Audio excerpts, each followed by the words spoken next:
Okay, when we start, Jerry, what I'll do is I'll ask you to give me your full name, spell it for us, so we got it right for the record, and then give me your date of birth and the location of where you were born. Okay.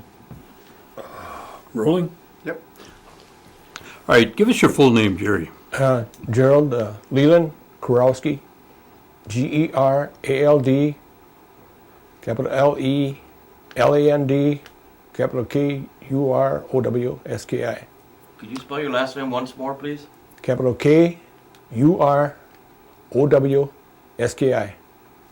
Thank you. And what's your date of birth? My date of birth is November 11th.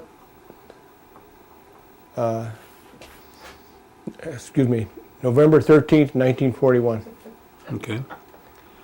And where were you born? I was born right here in Oneida on a farm on what they call Seminary Road now. I was born Rosamilko Hill was the doctor at that time that delivered me at home on the farm in 41. Okay. Now, give us the names of your parents with your mother's maiden name. My mother is Grace Margaret Skinnerdor, and my father is Peter Paul Kurowski.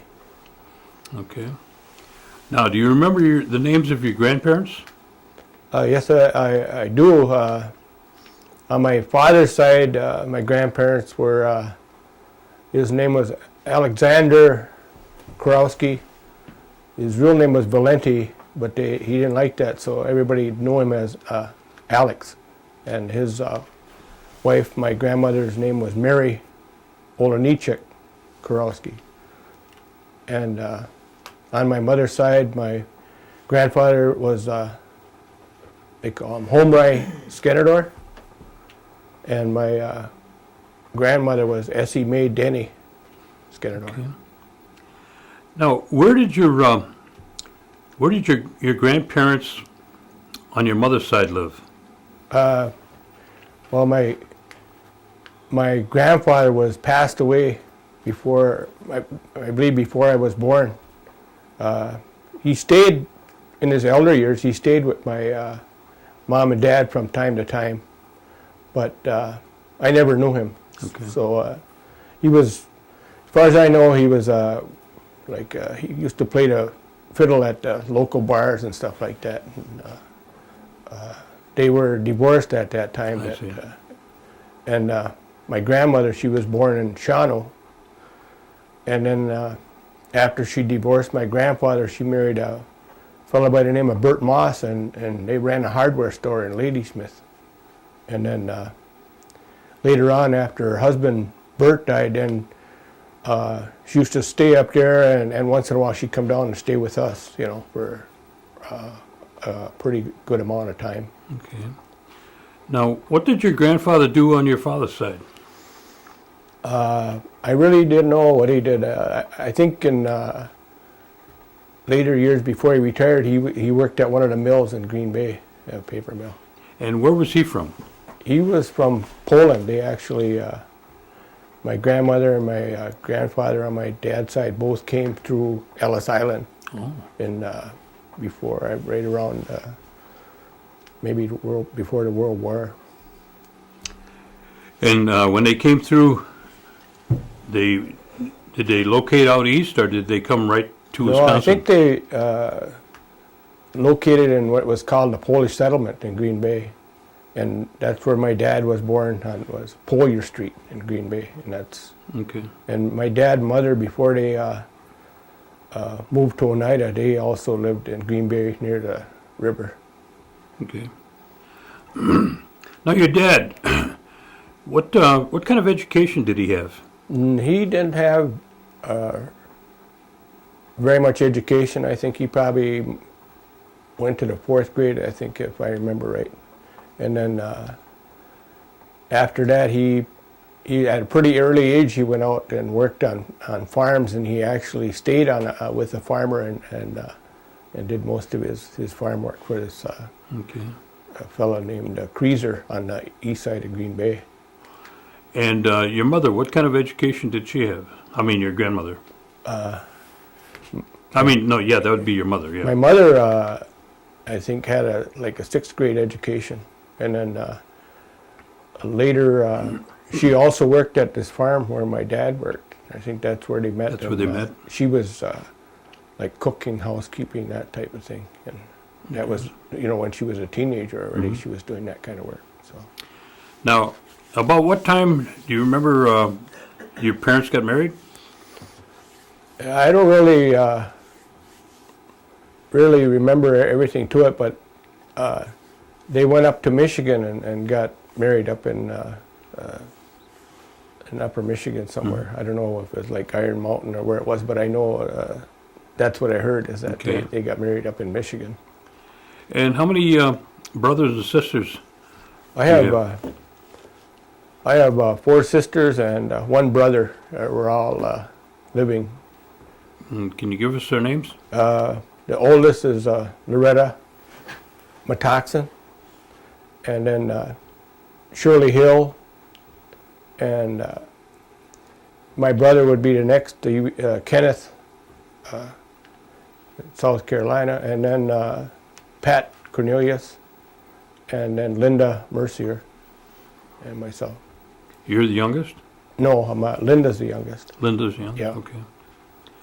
And did your father have any brothers or sisters? Yeah, they had a pretty good size family. I'd say there was, I don't remember all of them, but I'd say there was about 6 brothers and 1 sister that I know of. Do you remember their names? I could try to name them off the top of my head. It was Carl and Bill, Joe, Ed, and Leo, and I think that's all of the guys. And then there was my Aunt Gertrude. Now, did they reside around Green Bay too? Most of them resided in the Green Bay area. Most of them were also construction workers, except my dad and my Uncle Carl. My Uncle Carl worked at a paper mill, and my dad also worked at a paper mill. Okay. And then my aunt, she, when I knew her, she lived in Mobile, Alabama, and she used to go back and forth, from here. How'd she get down there? Some relative, and then she didn't like the cold weather up here, Oh, so okay. she was already at that age where, she spent a lot of time down And your south. mother, what, can you remember her brothers and sisters? I don't remember too many of them because a good number of them had died from TB before I was born. And mostly my aunt from Stevens Point, she was one of the few survivors of that TB. And what was her name? Leona, No? and I have quite a few of my relatives from her side of the family, that still live in the Stevens Point area. Okay. Now, where did your folks reside then, after they got married? After they got married, they lived in Green Bay, and my dad worked at a paper mill later in life. He went through the Depression area, so it was pretty hard times, at that. I remember him telling me he used to go down and look for work every day and nothing, but he just kept going and going, and finally sometimes they'd have a few days work, sometimes not. And then they had kind of like a little farmette thing that they had, I guess, near the river where they used to raise their own livestock, poultry, and, a cow for milking and that type of thing, until they did that until my dad lost his arm in an accident at the paper mill. And he was a foreman for the wood yard at that time, and he was greasing a machine, and somebody that really wasn't paying attention or was sort of incompetent, I guess, threw the machine, and it cut my dad's right arm off, and that was in like 1940. And then with the money from the settlement from that accident, that's when they got the money to buy the farm on Seminary Road, and then they moved out there in 1941. About how many acres was that? It was originally, I believe it was 63 acres. But later on, my dad purchased other land from people that were either getting out of the farming business, elderly or whatever, and then we used to rent a lot of land that we used to run, and then we also used to do like 50-50 crop sharing with some of the people that didn't run their land. We'd run it and we'd do it for half of the crop on it. So there was times when we ran, over 300 acres, and had a pretty good size dairy farm. How many head do you have in dairy? We probably, used to have right around 40, 50, head of cattle. And then my dad liked horses too, so we used to almost always have a team of horses too. And then we'd use them when the snow got too deep for, regular machinery. And then we also used horses for working in the woods in the wintertime for logging and stuff like that. So Now, with that many cattle, cows to milk, it must have been a tough job for him with one arm, huh? he was, but my dad was a real hard worker, and there's a lot of them said that even with one arm he could do the work of two men, and that's the way he was. He was just a hard worker. He actually, most of my life, he did two jobs, because later on, after, I believe it was after 1949, he went back and got a job at the U.S. paper mill as a fireman for the boiler. Yeah.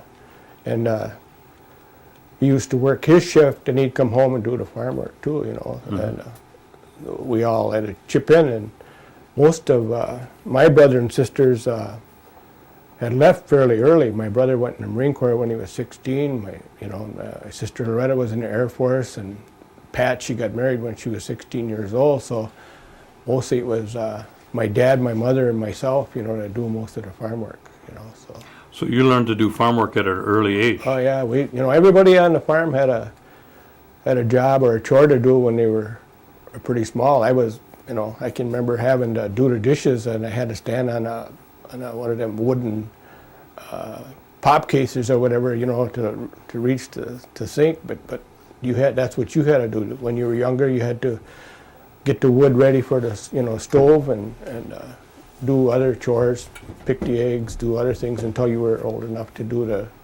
heavy work. And I did a lot of that, with my dad, and over the years, making hay, making all the crops and putting the crops in, that kind of stuff, And I actually, after we sold the cattle, then I helped them keep maybe a dozen head of beef every year to pay the taxes and, just other income. And I farmed until 1992. That's when I quit farming. I see. Now, during those early years, did you have electricity and running water? We had electricity fairly early. No telephone. Electricity wasn't really very reliable at that time. I mean, we had a lot of power outages, and so if you did have things working off electricity, they didn't always work. And when I was younger, I was like most of the folks in the area. We didn't have a refrigerator. We had an ice box, and then a man came along and delivered ice every week and things like that. So you didn't depend on electricity too much, other than for lighting, And we had to have later on, when we got more mechanical as far as the farm goes, milk machines and that type of thing, you still had to have a backup, because the power would go out and you had quite a few cattle to milk, so you had to have a backup for that. So, Where did your parents go to church? My dad and ma belonged to the Methodist church, Methodist? and my dad was pretty much working most of the time, so we were taking care of cattle and taking care of crops and stuff. So my dad never really went to church too much, and my ma was not go every week, but she'd go, from time to time. So, and that's where our cemetery plots are there too at the Methodist church. Yeah. Now, tell me what a typical Sunday would be like then at home. Well, Sunday, a lot of times, we spent doing some of the work that we couldn't do, during the week. In the wintertime, we cut wood, so like on the weekends, we had an arbor saw, and so we would cut firewood usually on the weekends. That's when he had the help that he needed. We'd get together, we'd get firewood, and once in a while in the wintertime, you were lucky enough to get a little time off, and then we'd go hunting or something like that. My dad didn't hunt, but my other relatives that I had that worked in the woods with me, that was kind of our lucky if we had our day off that day, So, and also that was kind of a day when the family used to kind of like usually have a big dinner on Sunday, and we had all the stuff there. So we'd have maybe a big chicken dinner that we'd butcher the chickens on Saturday night or something like that. And they always had big meals. My mother was a good cook, and so we always had a big meal. What do you on remember Sunday. about the holidays? Any holidays that you remember? We were, we didn't have a whole lot of money, and nobody really around the area, I don't think, did at that time. So we pretty much made do with most that we had on the farm. So, like the holidays, like Christmas and that, I mean, we didn't get a whole lot, and it was like we got a lot of hand-me-downs from if somebody else was lucky enough to get a bike when it came down to you inherited their bike, or same way with ice skates and every other thing, I mean, you mostly got hand-me-downs, and so holidays weren't really too big a thing, because on the farm it was mostly whenever there was work, no matter what it was a 4th of July, and you had to make hay, you made hay, So I mean, the holidays really didn't make a whole big difference, Did you ever go yawning? No, I never used to go, but my relatives used to stop over. My mother used to make donuts, for people that stopped by, and so because we had our farm work and stuff, we really didn't go, but we always had people, relatives that stopped by, friends and that would stop by, and my parents were always big on that anyway. They were always had a lot to eat, and anybody stopped in, they always wanted to make sure they, sat down and had a meal with us, and that kind of a thing. They were that way. You couldn't come and visit and leave the house without having a good home-cooked meal, When somebody got sick, did your parents handle that, or how would that? Did they have home remedies that they would take care of, or? Yeah, they always had some kind of a concoctions or whatever that were passed down from, maybe both sides of the family. And then, like I said, Rosa Minoka Hill was our family doctor. Mm-hmm. So we used to go and see her from time to time. She took care of everything from toothaches to whatever else you had. And in her situation, there are a lot of times people didn't have money to pay her or whatever, so she would kind of barter. I mean, you could go there and get treatment or whatever, and she would take eggs, meat, whatever, that she had. And my mother knew that she didn't get a lot of money and stuff, so she would kind of, if she needed something, my mother would, say, well, we'll take her some meat, or we'll take her, some eggs or whatever, in the summertime, strawberries and stuff from the garden and stuff like that. So they did a lot of that. Did your mother speak Oneida? No, I've never known her to speak Oneida, and even my other relatives that probably knew Oneida, never spoke much at home. Like my cousin Luther, his side of the family, Luther Ninham and Josephine and them. I never heard them. What about on your father's side? Did they speak? What would he be speaking? Polish? He knew some words and that, and I understand that his mother at home, she could hardly speak English, so his parents spoke Polish, but he didn't speak, I see. Okay. Now, when you were growing up, did you ever hear any of your relation or your parents talk about the New York claim? Not really too much, and I really didn't know too much about it either. I was pretty ignorant about the fact that my mother's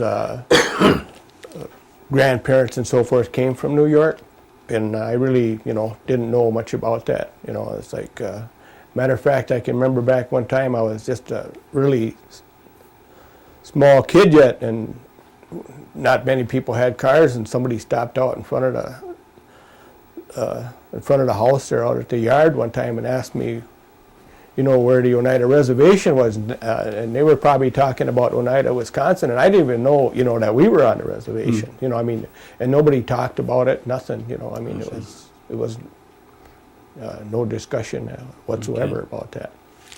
Now, where did you start school? I started school, I think, in 1949 at the old St. Joe's Catholic school up the hill here in Oneida. And that's where most of our family, except Linda, we all started school there at St. Joe's. And we went there until they changed the school districts. And then if you weren't Catholic, then you couldn't go to St. Joe's anymore. So then at that time, those of us that were still in school, I believe Loretta was out at that time, and Shirley.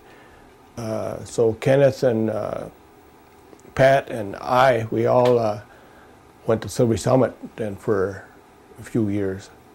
And then my brother graduated there, and then I think Pat did as well. And then they changed the school districts again, and then they bused us to Seymour. And that's where I finished my grade school and my high school at Seymour. In Seymour. Yeah. Mm-hmm.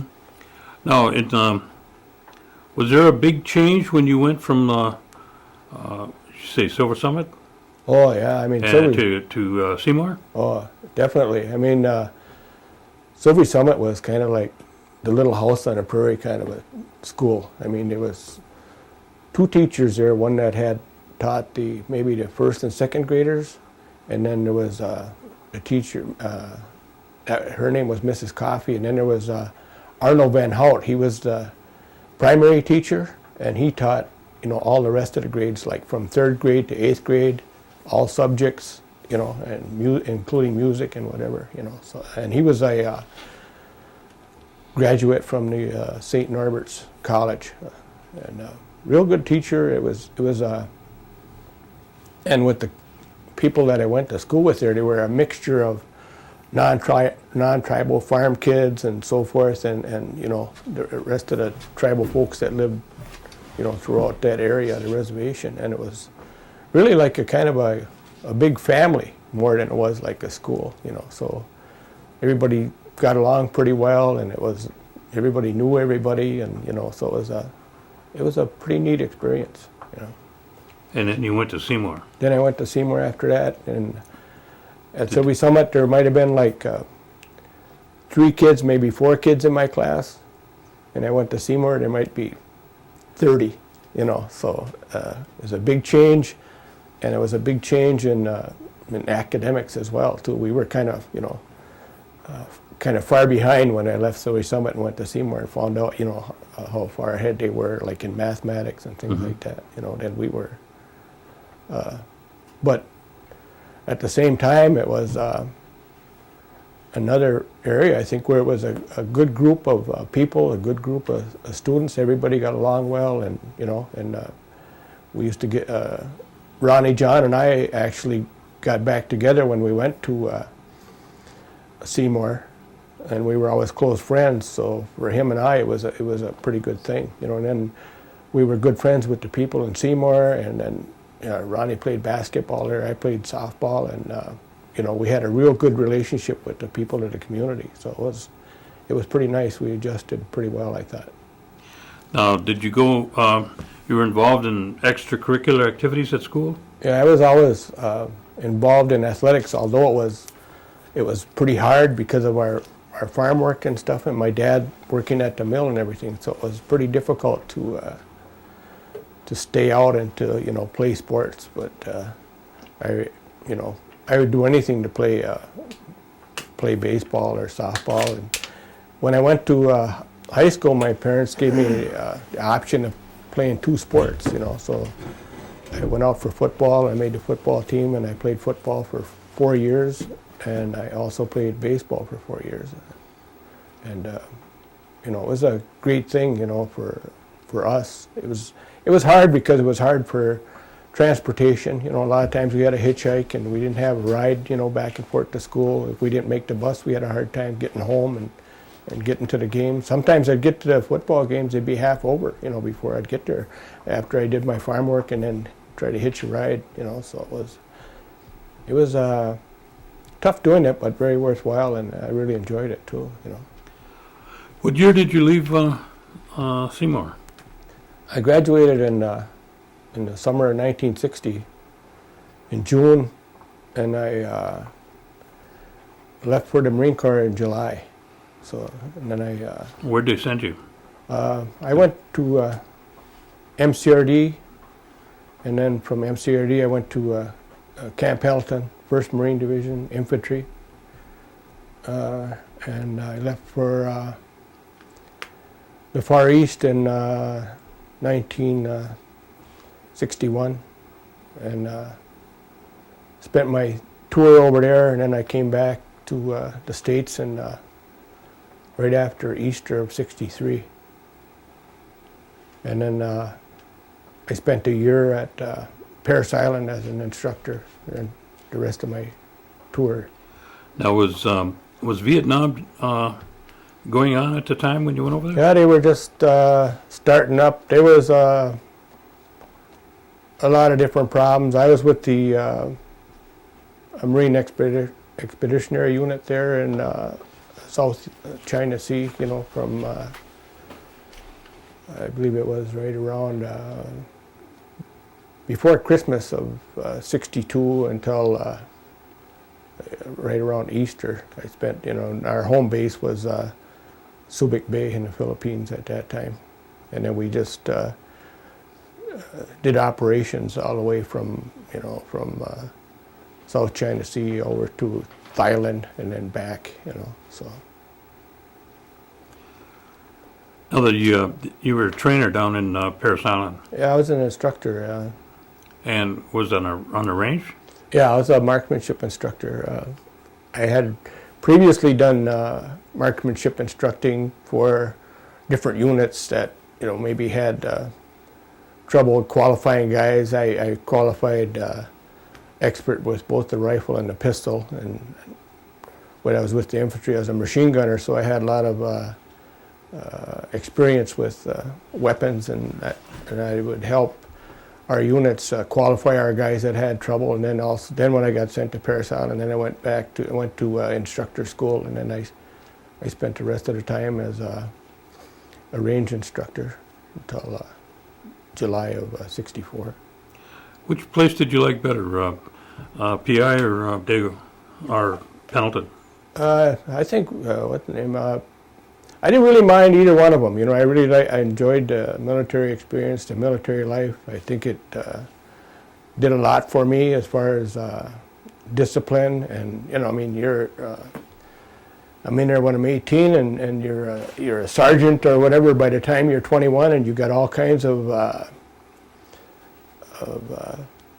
authority and responsibility and things like that. So I mean, it's a good experience, and I didn't really have any preference on either one. I liked the instructor experience. That was really good, and you know as well as working with recruits, you don't have any problems. I mean, what you say goes, and you know, so it's Nobody questions that. No, you say jump, they jump, you know, and like that. So I really enjoyed the whole experience. You know, I didn't prefer one over the other. You know. Now, you came home when? 64, in the summer of '64. 64? I got released. I had one year left on my. Actually, I had 2 years. I signed for 6 years, and I put in 4 years active then.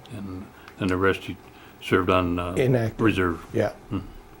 All right, you came home. What did you get into then? I came home and pretty well lost there for a little while because I had to, you know, jobs weren't all that abundant, and I didn't really have a trade, so you got to kind of start from scratch after you get out of the service, you know, looking for a job and trying to find something that you like. And just so happens because my dad worked at the paper mill there, I got on over there with him, and it kind of helped him shuffling them back and forth to work, while I worked too. We tried to get on the same shift, so I could drive, and I worked there for, I guess 3-4 years at the paper mill. I didn't really like paper mill work because I was too much of an outdoorsman, and I didn't really care for the inside work. So after my dad retired from there, then I left and went to work in construction after that. And how long did you, well, you had a construction crew down at Site 1, didn't you? Yeah, I worked in construction, mostly residential.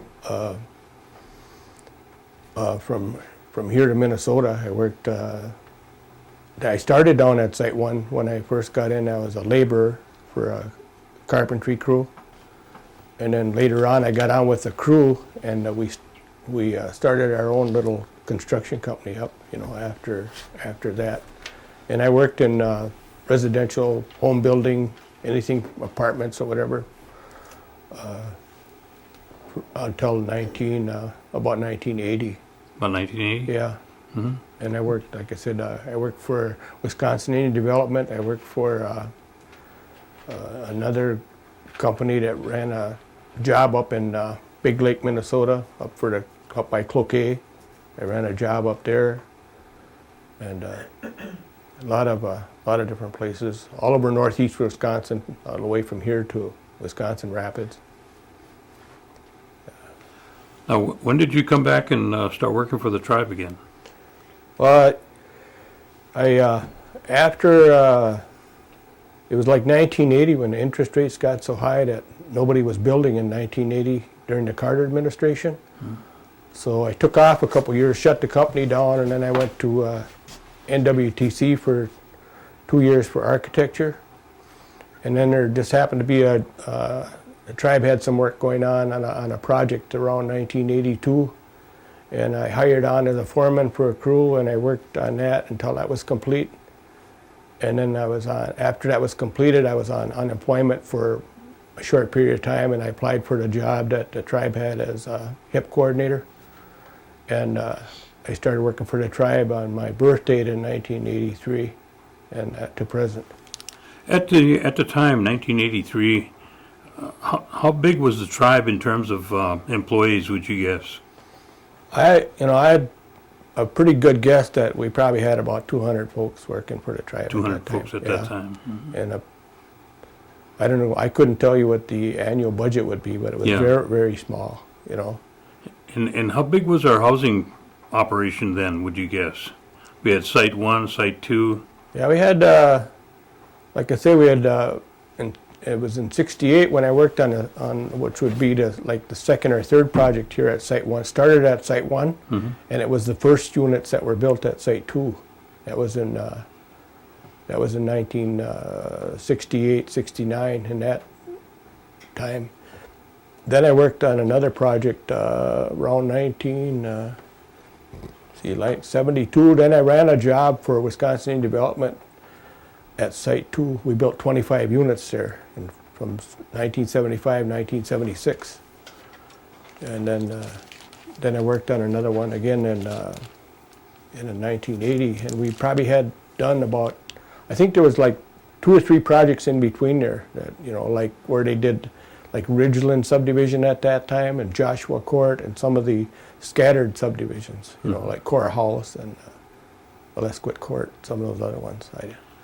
So you were pretty much at the ground floor when all the growth began to develop. Yeah, in terms of construction. Yeah, I actually, really started from the ground up. I worked, pouring footings and working on walls, and and then actually started in the framing part of it and worked my way right up, mm-hmm. to doing every phase of construction. Now, during all of this time, did you have a family? Yeah, I after I got out of service, I got married in 1964, and what was your wife's name, or is your wife's name? Yeah, Gloria Jean Hill. And you have any children? Yeah, we have 2 children. My daughter was born in 1966, and my son 1968. Their names? Jennifer Hill and Jason Kurowski. Do you have any grandchildren? Yeah, I have, I believe it's 7 right now. One that just turned, the youngest one just turned a year old, and there's another one that's just a little bit younger than that. One is Jennifer, the youngest one is Jennifer's, and then Jason also has one that's Okay. a little over a year old, 2 years old now. And where did you reside during this time that, you know, after you got married, and did you build your place or a home or something, or? Well, when I first got out of service, I didn't have any, you know, place of my own, and I rented in Green Bay for a little while when I worked at the paper mill. And being a country boy that spent all my time in the country and that, I couldn't stand living in Green Bay. So as soon as I had the opportunity, I looked for a place out here, and just so happens Oscar Archquit was the chairman, I believe, at that time, and he had a unit for rent over on Overland Road, so I rented a place, a little house from him, like a little 2-bedroom home, and I rented that from him until he sold that to somebody, and then he helped me get the property that I'm on now, you know, because he wanted to sell that place, and it was a little bit too small. The lot was too small for me, so he helped me get the place where I'm at now on County Trunk U, and then I put a mobile home on there, and until I could build my home, and then I've been actually building on there ever since, I guess. You know. Now, you said you were an outdoors person. I know you've been involved in the conservation. Tell us a little about that. I really enjoy the outdoors, and I guess it's kind of like my hobby to pay attention to everything that goes on out there, you know, and out in nature, you know, and I try to be a pretty good student of that. You know, I try to be able to identify all different types of birds, waterfowl, things like that, and so it was kind of natural for me to work with the conservation end of it, you know, and so I actually helped the tribe implement the conservation department that they have today, helped draft the rules that they work by, helped them drafted the initial hunting and fishing regulations that they have, and things like that. Because I know, you know, if you have something and if you don't take care of it, and you know, you have to have rules and regulations by which you operate. And for a while there, when before that, it was like we used to go by the state rules on, you know, for the people that lived on the reservation here, and then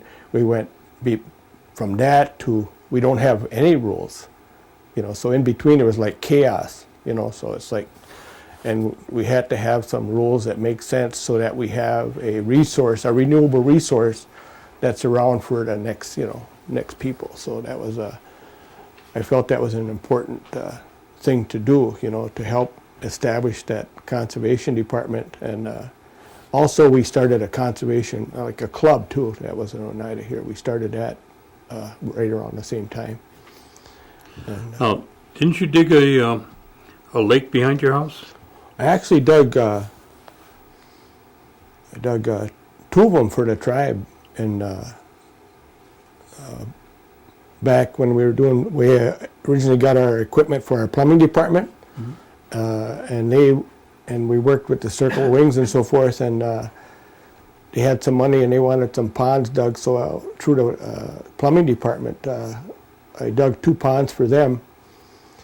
They're still, you know, fairly good shape, and they work as brood ponds for waterfowl, and they also, you know, hold a little bit of fish in them and stuff like that.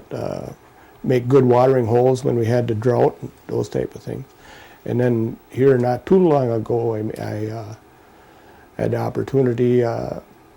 They wanted fill for different housing projects, and I also had a contractor that wanted to train some operators and things like that. So we put the whole thing together, and I ended up digging a 2-acre pond for. Actually used it as a kind of like a aquaculture type project. You know, it's working out pretty good. Now, were you were able to bring in birds and was that through the Sportsman's Club or through the Conservation Club, far or as- Conservation Department? As far as Pheasants and, yeah, we did that. We, like most clubs in that, they start up with, trying to bring some pheasants in because we don't have any good natural populations of pheasants on the reservation. So that was just one of the projects that we did, was build some pheasant pens and, release some pheasants every year. And they still do that, and also tree planting was a part of that. I started a little tree planting deal every year around Arbor Day. I used to go to Pony Creek and get, I liked evergreens, so I used to get, a couple 5-gallon pails of 2 or 3 year transplants or something like that, and bring them back, and I'd sell them at whatever it cost me to get them, and now we've kind of got it kind of built into a tradition every year that they try to have some trees for the people to plant if they want. So, what about turkeys? Were they planted by the Sportsman Club? Or brought in? yeah, they were brought in by the Sportsman's Club, and that's one of the, I guess you'd have to say, one of the better success stories that they had, as far as planting and having them start to take off and build flocks on their own. Mm-hmm. And I kind of was pretty skeptical myself about, are they going to let these turkeys out there and not shoot them all right away so they can establish themselves? And then, I never thought that it would be as successful as it is. I mean, there's hardly a section now that doesn't have a flock of turkeys in it, and so it's. What about fish? Did you guys did some work at the quarry? Yeah, we did. That was one of our early projects. Also, we. Well, as a matter of fact, when I was working with HIP, and I was also working with the land office, one of my plans was to try to purchase that quarry, because we don't really have any good lake water resources on the reservation, as far as for fishing, for recreation, and that kind of a thing. So I approached the owner, that was Mrs. Conkle. She was like 80-some years old at that time, and I think that was like in 1985. And I asked her about that quarry property, and so then she referred me to her son, and then we started working back and forth. That was before the tribe was actually doing aggressive purchasing, and we didn't have much money to purchase things anyway. So I set it up with her, and I finally we agreed on what she would have as an asking price, and then we presented that to the land committee, and they actually purchased that. It was like 5.5 acres there with that quarry on it. And then we had the Fish and Wildlife Service come down and shock it and do an inventory on it, and found out it was like basically full of carp. So then we poisoned them all out, and then we got some plants from the Fish and Wildlife Service and planted it with panfish and bass and things like that. So. Mm-hmm. And it's kind of been ongoing ever since. So. Yeah. Now, just recently, they had a dinner reception out at Dockaby's, and you were on the agenda. What were you on the agenda for? Well, it got nominated from some of the community for what they call a Lifetime Achievement Award, and that's just to be recognized from the community for, all these things that we talked about that I tried to do in the past to, I guess, for the betterment of the community, and I guess I take that pretty seriously, that I'm lucky to have the opportunity to do what I like to do, in the field of construction. Had a lot of pipe laid, do a lot of sewer and water work, well and septic systems for tribal folks, and also we have a thing set up for emergencies too, where people are out of water or if they're having problems with their septic system. We have a plumbing department that I work closely with, that we try to make sure that nobody has sewage backing up into their houses, and everybody has fresh, safe source of water, and all that type of thing. So it's pretty good to be able to do that, I think, for the community. Didn't you give some statistics that said that the water table was a certain amount, and after so many years, Yeah, well, you know, it's been ongoing, and what happens is one of the big factors is within the reservation boundaries is limestone mining. You know, because we have a lot of limestone without a lot of overburden on it. In other words, we have a lot of shallow bedrock limestone, and these places are all targeted for pits for mining for crushed stone. You know, and a lot of it comes out of here. It's sent all over northeast Wisconsin. You know, out of these pits that we have on the reservation. And so, what happens is most of that limestone is mined down to the sandstone, which could be 200 feet. So they take all the limestone out, and then this water all from all these aquifers dumps into that 200-foot hole, and then they pump it out. So that creates a cone of depression that might go for several miles in each direction, pulling all that water to these pits that they pump out million plus gallons a day. So that's one factor. The other factor is we have a lot of development projects. You know, we've had deep wells, 750-gallon minute wells that we supply water to our communities with, that different businesses use that water supply. And, you know, 10, 12 years ago, for every gallon of water we use, we only get 3/4 of a gallon back. You know, so that gradually is taking a toll on your aquifer. So since I've been here since '83, in say the community well at Ridgeland, we lost over 55 vertical feet of aquifer. That's a lot of water. Yeah, and probably on a monthly basis, whether it's tribal members or non-tribal members within the reservation boundaries, there's wells that are drying up to over 125, 26 feet. I got one the other day, you know, that a tribal member bought a home just outside the reservation boundaries. They don't have enough water to hardly take a shower. And I talked to a well driller the other day, and out by Center Valley, another one over 126 feet, no water. You know, so it's something that it's really hard to impress on everybody that this is a very serious situation, and that kind of leads to the thing that we're trying to do now is with our treatment plant is to take this treatment plant where we collect all this sewage and all the water used from the reservation and put it to our own treatment plant and disinfect it, purify it, put it back in the wetlands, and you know, with these type of things we can, you know, try to Build it back up. build our aquifer back. But you know, What would a project like that take up, I mean, in terms of revenue? You know, to build that just a treatment plant, ballpark, yeah. you know, the basic treatment plant itself, you know, probably $4+ million and $5 million tops with the administration and all the rest of the kind of fees that go on. 4 to 6 million? Yeah, I see. and right around 5 realistic, you know. Is there any opportunities of getting any kind of grant money that would help supplement that? I think there is, and I also think that there's a opportunity that we should get some of the money back from the state that we pay, you know, From in the gaming casino. compacts. Mhm. And another thing that kind of dovetails into that a little bit is the fact that Sanger Power's treatment system for their inmates is out of compliance. Oh, it is? And they're having a problem keeping their water supply to the quality that they need. So what they're looking for right now is a place to send their sewage from Sanger Powers.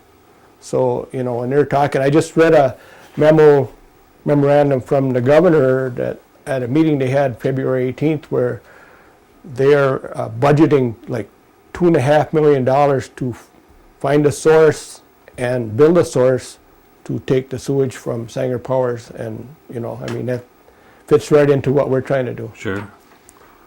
Okay. Now, again, at the reception, they talked about how many years is this now that you've been involved with this? Well, I worked on the reservation on different projects, like I say, from 1968, and I've worked directly for the tribe now, you know, since 1983. So I'm going on 22 years this 22 year. years. Yeah. Are you still at it? Yeah, I'm still at it, and you know, I'd really, I don't have any any plans to retire, as long as my health holds out. And one of my biggest goals is to try to work here at least until that treatment plant is completed, and all these other subdivisions that need sewer and water get sewer and water, and then after that,